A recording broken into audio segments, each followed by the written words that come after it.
आज की क्लास में हम लोग बात करने वाले हैं प्लेन्स के ऊपर। इससे पहले हमने कवर किया था हिमालयास का। हिमालयास भी दो डिवीज़न देखे थे, एक लॉन्गिट्यूडनल देखे थे, एक लैटिट्यूडनल देखे थे, है ना। और आज जानेंगे नॉर्दर्न प्लेन्स के बारे में। तो देखो बच्चे लोग, यहाँ पे नॉर्दर्न प्लेन्स के बारे में देखो। एक बार हम प्रोजेक्ट भी दिए थे तुम लोग को, तुम लोग बहुत सवाल पूछ रहा था वो सर कौन सा स्टेट कट करेगा। तो देख सकते हो यहाँ पे ये राजस्थान है, पंजाब है, हरियाणा है, उत्तर प्रदेश है, बिहार है, झारखंड है और तुम्हारे नीचे वेस्ट बंगाल है। समझ में आया। और प्लेन का बात करोगे तो आसाम का भी प्लेन तुम्हारा उसी प्लेन में आ जाएगा, क्योंकि ये सब क्या है, हम यदि इसको ब्रॉडली कहें तो ये इंडो तुम्हारा गंजेटिक ब्रह्मपुत्र प्लेन हो गया। ये तीनों रिवर जो बड़े बड़े रिवर्स हैं, ये तीनों के मिश्रण से इतना बड़ा प्लेन बना है। और इसको श्रेय जाता है, हिमालय इसको ही श्रेय जाता है इतना बड़ा प्लेन डिवीजन होने में, समझे। तो ये देख लेना। देखो अब हम बात करते हैं great plains of north India. पहले तो स्ट्रक्चर देख लो, इसी को हम डिवाइड करते हैं। देख लो स्ट्रक्चर, नीचे जाओ, कलरफुल मैप है एक। Great plain of north India, देखो नॉर्दर्न माउंटेन से ऊपर देख रहा है तुम लोग, है ना। राजस्थान प्लेन देख लो, उसका पंजाब और हरियाणा प्लेन देखो, अपर गंगा प्लेन देखो, मिडल गंगा प्लेन देख लो, ठीक है, और लोअर गंगा प्लेन देख लो, और इधर ब्रह्मपुत्र प्लेन है। तो देखो जो डिवीज़न यदि हम करते हैं 1 2 3 4 5 6 भाग में डिवीज़न है प्लेन का। गंजेटिक प्लेन जो कहते हो या हम नॉर्दर्न प्लेन कहे तो बेटर रहेगा। नॉर्दर्न प्लेन हमारा कितना 6 भाग में डिवीज़न है। राजस्थान प्लेन, पंजाब और Haryana plain, upper Ganga plain और मिडल गंगा प्लेन।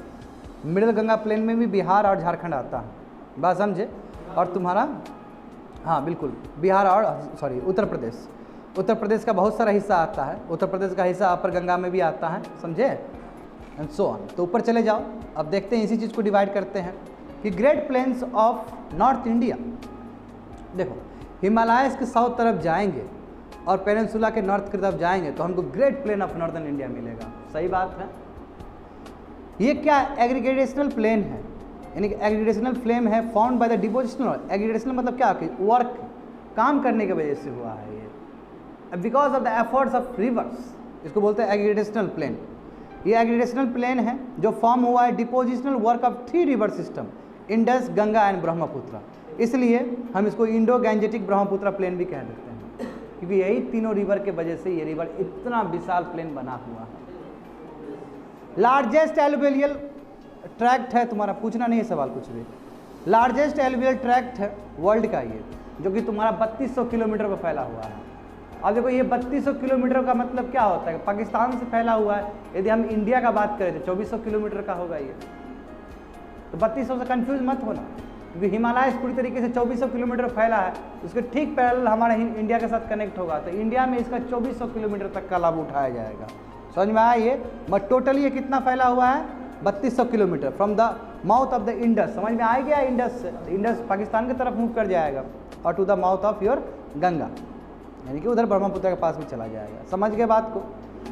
अब देखते हैं यहाँ पे ऑफ द टोटल लेंथ, जो कि बोल चुके हैं यहाँ पे कि Indian sector alone 2400 kilometre length ये शेयर करता है अपने आप में।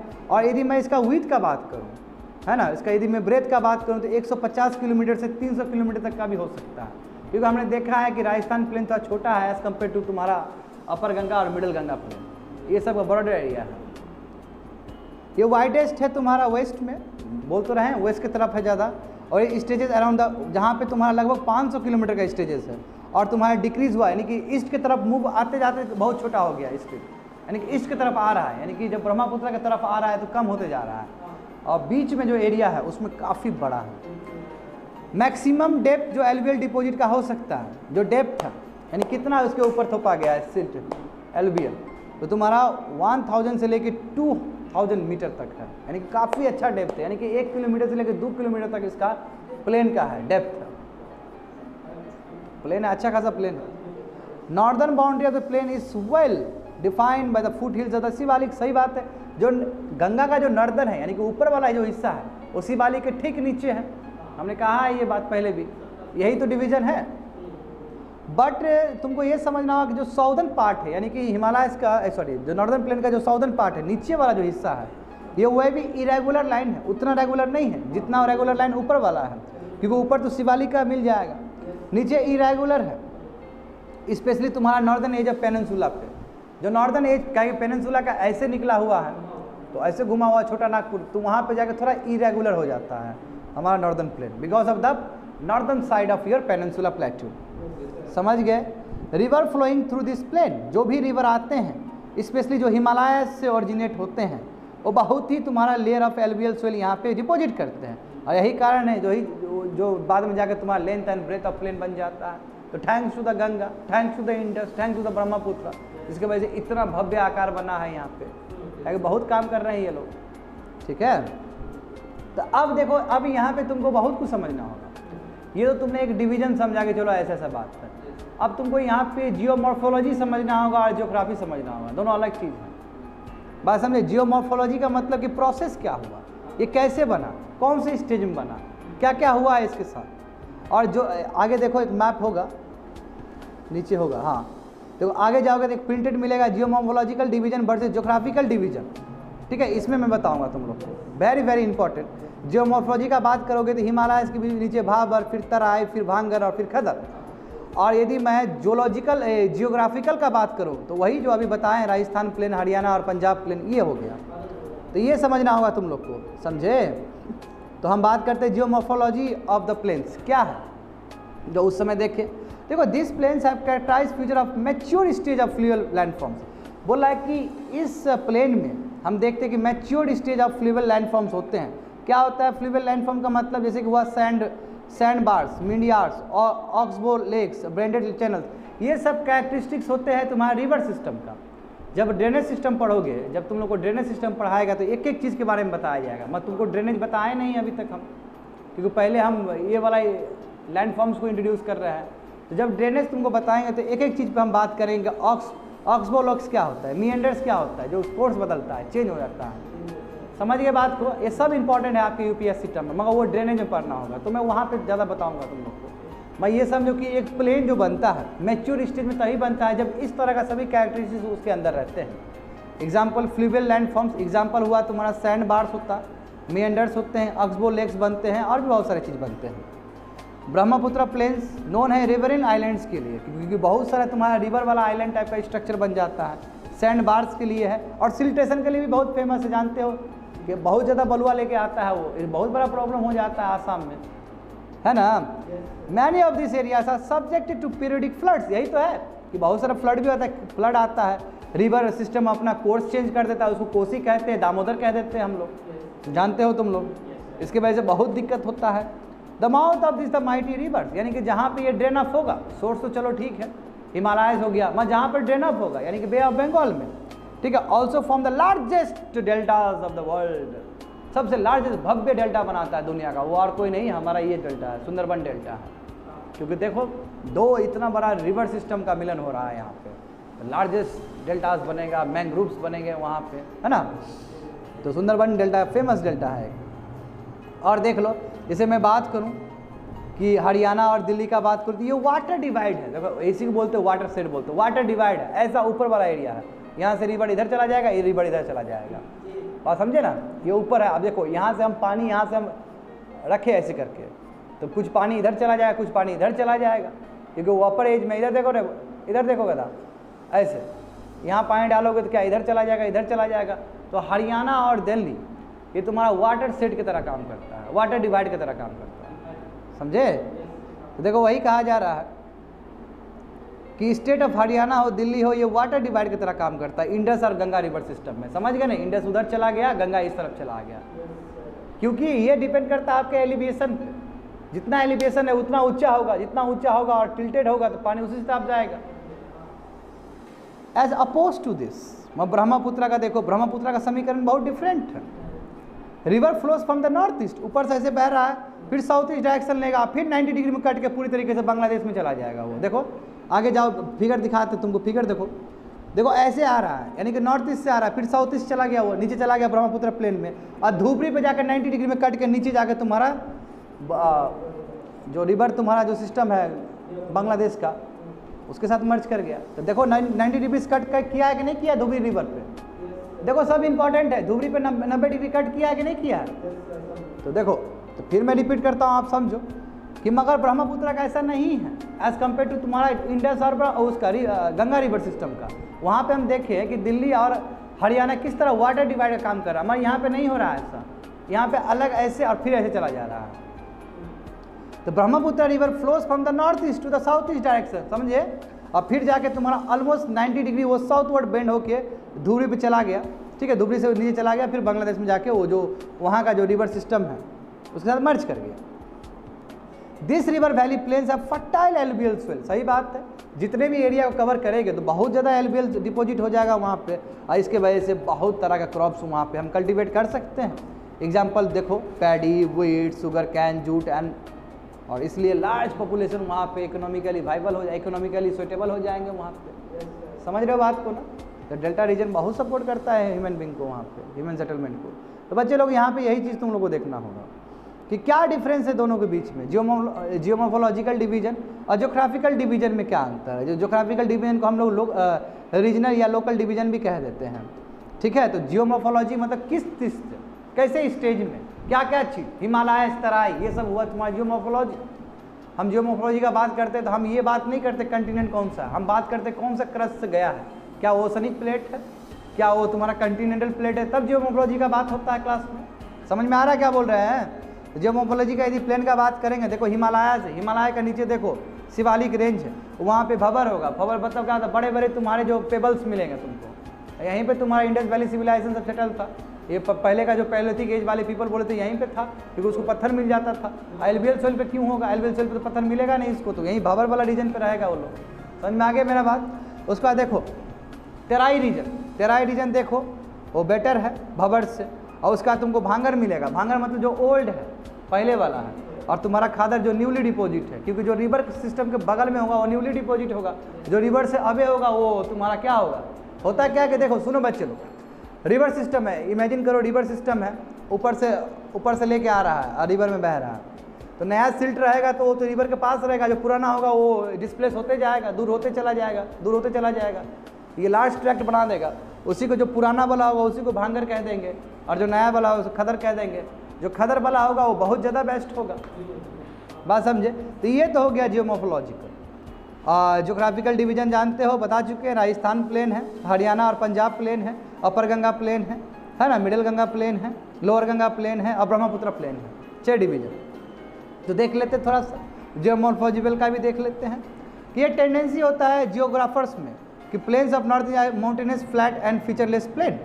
बोल रहा है कि ये जियोग्राफर जो रिसर्च करते हैं, जियोग्राफी को जानते हैं, ये कई बार कहते हैं कि जो हमारा नॉर्थ इंडिया का प्लेन्स है वो माउंटेनस फ्लैट है, यानी कि माउंटेन का नीचे वाला हिस्सा है, ठीक है, और फीचरलेस प्लेन है, यानी कि ये इसका कोई बात नहीं है। मगर आप इस तरह डिवाइड नहीं कर सकते हैं, क्योंकि आपको इस चीज़ को ठीक से डिफाइन करना है तो आपको जियोमोर्फोलॉजिकल जो प्रोसेस है, जियोमोर्फोलॉजिकल यानी कि किस तरह बना है ये, उसके आधार पे यदि इसको डिफाइन किया है तो बेटर रिजल्ट दे सकता है, ये बेटर स्टडी दे सकता है ये हमें। तो वही कह रहा है कि it has its own जियोमोर्फोलॉजिकल varieties, और अपना ही सिग्निफिकेंस है इसका। देखो फॉलोइंग फीचर्स है जो कि हम कर सकते हैं, और डिपेंड करता है किस तरह का वहाँ पे स्ट्रक्चर है, लैंड फॉर्म्स है, किस तरह का सोइल स्ट्रक्चर है। तो आगे देख लो डायग्राम, ब्यूटीफुल डायग्राम है, देखो हिमालयस है, उसके नीचे भंवर है, ठीक है, तेराई है, भांगर है, खदर है। तो अब इस चीज़ के बारे में जानो कि भंवर क्या है, बार बार देख लेना ऊपर जाके, क्योंकि हिमालय से नीचे शिवालिक के बगल में तुम्हारा भंवर, शिवालिक जानते हो नीचे वाला जो फॉर्म है।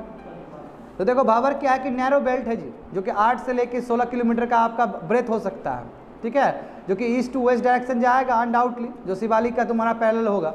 और ये रिमार्केबल क्या है, continuity from the Indus to the Teesta, यानी कि क्योंकि हम जानते हैं कि शिवालिक बस 80 से लेकर 90 किलोमीटर तक टिस्टा रिवर में वो गैप है, मगर जो नीचे का जो बात करेंगे वो कंटिन्यूअस है। जब हम नॉर्दर्न प्लेन का बात करते हैं तो कंटिन्यूअस है, क्योंकि वो वेस्ट बंगाल से सटे हुए एरिया जाकर वो ब्रह्मपुत्र से मर्ज कर जाता है जाके इंडस से लेके, यानी कि इसमें कोई डिसकंटिन्यूटी नहीं है इस बेल्ट में, भंवर बेल्ट में, अनलाइक योर शिवालिक बेल्ट। लेकिन शिवालिक बेल्ट का पैरेलल ही जा रहा है ये, समझ गए, 8 से लेकर 16 किलोमीटर का इसका विड्थ है, यानी कि ब्रेथ है। समझ में आ रहा है ना सभी चीज़? उसके बाद देखो जो रिवर जो हिमालय से बहते हैं वो डिपॉजिट करते, लोड सब डिपॉजिट करेंगे अलॉन्ग द फुट हिल्स, यानी कि जो नीचे वाला शिवालिक जगह है वहाँ पे बहुत सारे वहाँ पे पत्थर उथर देंगे वहाँ पे। देखो क्या यार डराता है बात, ठीक है, in the form of alluvial fans which form the Bhanwar belt. कौन है देखो यहाँ पे ये जो होता है ना, ये बहुत ज़्यादा ख़राब लगता है। देखो रिवर जो हिमालय से आ रहा है, ये बहुत सारे लोड को डिपॉजिट करते हैं फुट हिल्स में, वही एल्वियन फैंस बनता है जो कि भाबर बेल्ट बनाता है। मगर ये जो है उतना फर्टाइल नहीं है कि यहाँ पे तुम कल्टीवेट कर सको, यहाँ पे तुम कल्टीवेशन नहीं कर सकता है, क्योंकि बड़े बड़े पत्थर मिलेंगे, बड़े बड़े पत्थर मिलेंगे तो सोइल थोड़ी है, वो बिल्कुल नहीं हो पाएगा। ये वही बोला कि दिस फैंस ये क्या है जो डिपॉजिट करता है तुम्हारे फुट हिल्स में, यही ग्रेवल है और अनएसोटेड सेडिमेंट्स है जो कि टुगेदर मर्ज करके ही तुम्हारा भाबर बेल्ट बनता है। और इसी कहते हैं north most component of the great plain. Great plain का जो सबसे ऊपर वाला हिस्सा है उसी को भाबर बेल्ट कहा जाता है, जहाँ पे तुमको बड़ा बड़ा पत्थर मिलेगा। इसका देखो एग्जाम्पल होगा, देखो यहाँ पे भाबर बेल्ट दिख गया तुमको। देखो नीचे जाओ, कलरफुल मैप में दिए हैं भाबर बेल्ट दिखाने के लिए, कलरफुल मैप है, समझ में आ गया तुम लोग को। इस तरह बताओ यहाँ पे तुम कल्टीवेशन कर सकते हो क्या? नहीं हो सकता है ये चीज़। और यही बेल्ट कंटिन्यू होकर तुम्हारा क्या होता है कि प्लेन का नॉर्दर्न पार्ट का बनता है, समझे? आगे देखो पोरोसिटी ऑफ द पेबल, मगर ये पोरोसिटी है यानी कि तुम्हारा ये पोरस है, ये वाटर को एब्जॉर्ब कर सकता है। देखो ये यहाँ से कुछ बहुत अनोखा चीज़ होता है ये, because of the porosity of the pebbles, यानी कि हम वाटर देंगे इसमें तो ये सोख लेगा, एब्जॉर्ब कर लेगा। और यही कारण है कि वहाँ पे रिवर सिस्टम खत्म और नीचे अंडरग्राउंड हो जाता है वो, और फिर जाके तराई से निकलता है। ठीक है, तो ये समझना होगा because of the porosity nature of your pebbles. ये बहुत इंपॉर्टेंट बता रहे हैं जी, ये पूछा जाता है ये सब सवाल, वेरी वेरी इंपॉर्टेंट। देखो जो पोरोसिटी है तुम्हारे पेबल्स का, silted the rock bed so high that the most of the stream sink and flow underground. क्या है कि ये पानी आएगा ऊपर नहीं रहेगा, पोरोसिटी वो चला जाएगा अंदर, चला एब्जॉर्ब कर लेगा और अंडरग्राउंड फ्लो कर रहा है। रिवर तो फ्लो कर ही सकता है अंडरग्राउंड, उसका अपना है, नीचे कर रहा है flow. Therefore the area is marked by dry river courses. यहाँ पे रिवर भी है तो पानी नहीं है उसमें, यानी कि तुम्हारे ये जो भाबर बेल्ट में तुमको रिवर सिस्टम को ऐसा नहीं मिलने वाला है, क्योंकि जितना ही पानी वो सोख लिया नीचे चला गया, नीचे पैरेलल बह रहा है वो, समझ में आ गया? हाँ, रेनी सीजन के टाइम में अलग से वाटर मिल जाता है, मानसून मिल जाता है, that is a different story, समझे? The Bhabar belt is comparatively narrow, east में बहुत नैरो है, इस तरफ हम बढ़ेंगे बिहार की तरफ आएंगे तो बहुत छोटा है, एक्सटेंसिव है। वेस्टर्न के साइड में उस तरफ तुम्हारा जो पंजाब हरियाणा है तुम्हारा, वहाँ पे बहुत ज़्यादा है, बड़ा है, बात समझे? और याद करो बच्चे लोग, तुम लोग को मैंने पिछले क्लास में हिमालय से रिलेटेड बताया था कि जब थिक फॉरेस्ट घटते पंजाब में क्या हुआ था, फॉरेस्ट ही नहीं था, यही रीजन था, यही रीजन है, गोसटा हुआ एरिया है शिवालिक का, याद करो मैंने बताया था। और नादर प्रदेश में बिल्कुल ये खा जाता है, समझ में आया बात? जोड़ो उसको वहाँ से, देखो वही कहा गया है तुम्हारा कि एरिया, हाँ भाबर बेल्ट क्या है, कंपैरेटिवली तुम्हारा नैरो है इस साइड में और एक्सटेंसिव तुम्हारा वेस्टर्न साइड में है, और specially north western hilly region में, वही तुम्हारा पंजाब हरियाणा और तुम्हारा हिमाचल का थोड़ा बड़ा हिस्सा। The area is not suitable for agriculture, ये रहेगा नहीं। अब पेबल्स में कभी कोई कल्टीवेशन होता है क्या? ठीक है, ओनली द बिग ट्रीज, जो तुम्हारा लार्ज रूट से जो नीचे बेल्ट पे पकड़ा हुआ है और वहाँ से पानी खींच सकता है, तो ऐसे ही तुम्हारा जो एडेप्टेशन वाला एडेप्टिव वाला जो प्लांट्स है, ट्रीज है, वही एडेप्ट कर सकता है वहाँ पे, बाकी तो नहीं कर पाएगा, इसलिए कल्टीवेशन कोई संभावना नहीं है वहाँ पे। That is all about Bhabar belt, समझ गए बात को? आगे बढ़ जाओ। तेराई देखो तुम लोगों का बेस्ट, आगे तेराई रीजन, हर समय बोलते हैं तेराई रीजन है नेपाल वाला हिस्सा, तेराई बहुत इंपॉर्टेंट है, समझे? देखो तेराई जो है ये मार्सी ट्रैक्ट है, मार्सी क्यों ना हो, क्योंकि अब यहाँ से ओरिजिनेट होगा, ये निकलेगा, जो निकलेगा तो पानी जो निकलेगा, पानी जो लैंड को टच करे तो मार्सी होगा ही होगा ना। तो 15 से लेकर 30 किलोमीटर तक इसका ब्रेथ हो सकता है। ये मार्सी है तुम्हारा south of the Bhabar belt, Bhabar belt के नीचे साउथ की तरफ, रनिंग पैरेलल टू इट, देखो सब रनिंग पैरेलल है। It's marked by the re-emergence of the underground streams of the Bhabar belt, समझ में आ गया ना कैसे आया? क्योंकि पोरोसिटी था, वो नीचे चला गया, फिर नीचे तुम्हारा जो लैंड है साउथ की तरफ, वहाँ मर्ज करके निकल गया पानी। इसका मतलब ये तो कल्टीवेशन के लिए हो ही सकता है, बिल्कुल हो सकता है। देखो ये रीएमर्ज वाटर जो है, इसके वजह से क्या हुआ, converts large areas along the rivers into the ill drained marshy land, marshy land बन गया वो, मगर इल ट्रेंड है, उतना अच्छा नहीं है, एक्सेसिव डैम्पनेस है, थिक फॉरेस्ट है, हाँ थिक फॉरेस्ट है तो देगा नया नया तुम्हारा फ्लोरा और फाउना का जन्म देगा वो, तो कहीं ना कहीं देगा, कहीं ना कहीं तो वेजिटेशन बढ़ा रहा है वो भी, जो कि बहुत इंपॉर्टेंट है तुम्हारा। तो समझ में आ गया तेराई रीजन में क्या होता है, 15 से 30 किलोमीटर तक का। और देखो और भी इंपॉर्टेंट चीज़ है इसमें, हम यदि Terai is more marked in the eastern part than is the western, eastern part में, इसलिए हम बोलते हैं नेपाल का हमेशा बताते हैं तुमको कि देखो नेपाल का तेराई रीजन ये यहाँ पे ज़्यादा वेल डेवलप्ड है एज कम्पेयर टू वेस्ट। क्यों? क्योंकि eastern part of the plain क्या है, वो हायर अमाउंट ऑफ रेनफॉल मिलता है एज कम्पेयर टू पंजाब और हरियाणा। क्यों? क्योंकि वहाँ पे रेनफॉल नहीं मिलेगा उसको, वही मानसून फैक्टर है, वहाँ पे ज़्यादा ज़्यादा मानसून सूख जाता है। वहीं यहाँ पे देखो बिहार से तुरंत मानसून मिल जाएगा उसको। बात समझे ना? तो मोस्ट ऑफ द तेराई जो लैंड है, पंजाब हो, उत्तर प्रदेश हो, उत्तरांचल हो, यानी कि उत्तराखंड का जो है, has been reclaimed and turn into the, बताओ इसको मैंने प्रयास तो किया है, इसको रिक्लेम्ड करके अच्छा करके एग्रीकल्चर लैंड में कन्वर्ट कर दिया है लोगों ने। हो पर संभव है, किया गया है इसके ऊपर, समझे? एग्रीकल्चर लैंड बनाया गया है, जहाँ पे देखो शुगर कैन उगता है, जहाँ पे राइस कल्टीवेशन हो रहा है, जहाँ पे व्हीट कल्टीवेशन होता है, जहाँ पे एमएसपी मिलता है। समझ में आ रहा है ना?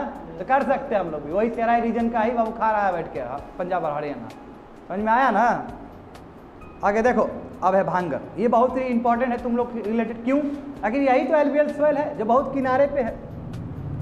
ये एक्चुअल में एलुवियल सोइल है जो कि न्यूली फॉर्म होगा तो ये डिस्प्लेस हो जाएगा, पीछे चला जाएगा बैंक से, तो ये भी रिच होगा। देखो वही कहा जा रहा है कि ये ओल्ड एल्बियम है, मिडल प्लेस्टोसिन एज का। बताओ आज तो प्लेस्टोसिन के बारे में भी बता दिए हम, प्लेस्टोसिन पैलोलिथिक एज का बता दिए थे, है ना? अंतिम यानी कि आइस एज वाला, और उसके साथ तुम्हारा अपर पैलोलिथिक एज मर्ज कर गया था, है ना? उसके बाद हेलोसिन शुरू हो गया।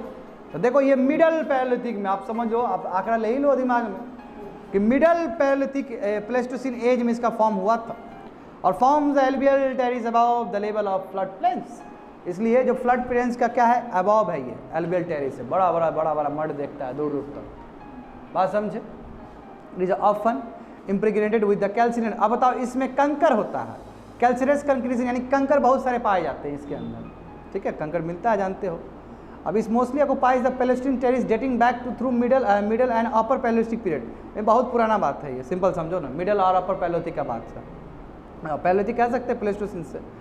इट ऑल्सो, अब इसमें देखो बहुत सारे एनिमल्स के फजल फ्यूज भी पाए जाएंगे, राइनोसोरस, हेपेटोरस, एलिफेंट, जो भी उस समय प्रजाति थे सब मिक्स हो जाएंगे। आज जो तुम देखते हो सोयल, वो सेल तो डेड रिमेन्स है ना, उस हिसाब से तो हर आदमी नॉन वेजिटेरियन है। बात समझे? आगे देखो, अब आ गया खदर। खदर सबसे, जहाँ पे हमको ज़्यादा इंटरेस्ट है खदर को लेके, क्योंकि यही है जो कि न्यूली डिपोजिट है ना? तो this is compose of newer alluviums, ये नया जो फॉर्म हुआ है, और ये बिल्कुल यही फ्लड प्लेन्स बनाता है रिवर बैंक्स के आसपास। जो रिवर बैंक्स हुआ वहाँ पे आप जो देखते हैं प्लेन देखते हैं, थैंक्स टू द खदर। जो तुम्हारा जो गंगा है उसका जो किनारा है, बैंक के आसपास जो लैंड देखते हो, ये खदर है जी, ठीक है? न्यूअर लेयर ऑफ एल्बियम है तुम्हारा, जो रिवर ऊपर से जा रहा है, हर साल आ रहा है, हर एक साल आ रहा है, प्रत्येक दिन ला रहा है वो।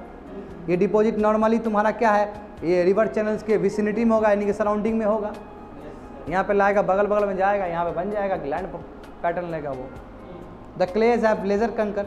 अब देखो इसमें देखो, अभी जस्ट बोले कि तुमको भांगर बहुत सारे कैल्शियम कंकर वाला होता है, मैं इसमें कंकर ज़्यादा नहीं होता है, और सोइल जो होता है फाइनर इन टेक्सचर, बहुत अच्छा होता है, समझे ना?